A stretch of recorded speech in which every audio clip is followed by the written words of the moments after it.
السلام علیکم ورحمۃ اللہ وبرکاتہ بھائی جان۔ وعلیکم السلام ورحمۃ اللہ وبرکاتہ بھائی جان۔ بھائی جان آپ کیسے ہیں؟ الحمدللہ میں خیریت سے ہوں۔ بھائی جان میں آپ سے کچھ سوال کروں گا، کیا آپ جواب دے سکتے ہیں؟ کیوں نہیں، آپ شوق سے سوال کریں۔ تو آپ بتائیے غسل میں کتنے فرائض ہیں؟ بھائی جان غسل میں 3 فرائض ہیں۔ نمبر 1 گرم پانی کا ہونا، نمبر 2 صابن دانی کا ہونا، نمبر 3 تولیہ کا ہونا۔ واہ بھائی واہ، یہ سب آپ کہاں سے سیکھے؟ بھائی جان یہ میں نے اسکول میں سیکھا ہے۔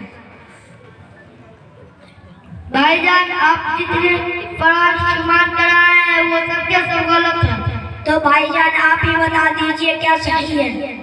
بھائی جان غسل میں 3 فرائض ہیں۔ نمبر 1 کلی کرنا غرغرے کے ساتھ سوائے روزے کے، نمبر 2 ناک میں نرم ہڈی تک پانی پہنچانا، نمبر 3 بدن پر اس طرح پانی بہانا کہ ایک بال کے برابر بھی سکھانا رہے۔ بھائی جان یہ سب آپ نے کہاں سے سیکھا ہے؟ بھائی جان یہ سب میں نے مدرسہ تعلیم الاسلام پکٹا میں سیکھا۔ بھائی جان کیا میرا بھی آپ کے مدرسہ میں ایڈمیشن ہو سکتا ہے؟ کیوں نہیں، بالکل ہو جائے گا بھائی جان۔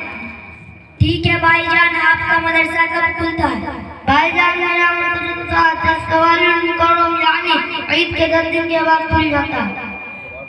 اچھا تو میں بھی عید کے بعد آپ کے مدرسہ میں داخلہ کراؤں گا۔ خدا حافظ۔ السلام علیکم۔ وعلیکم السلام۔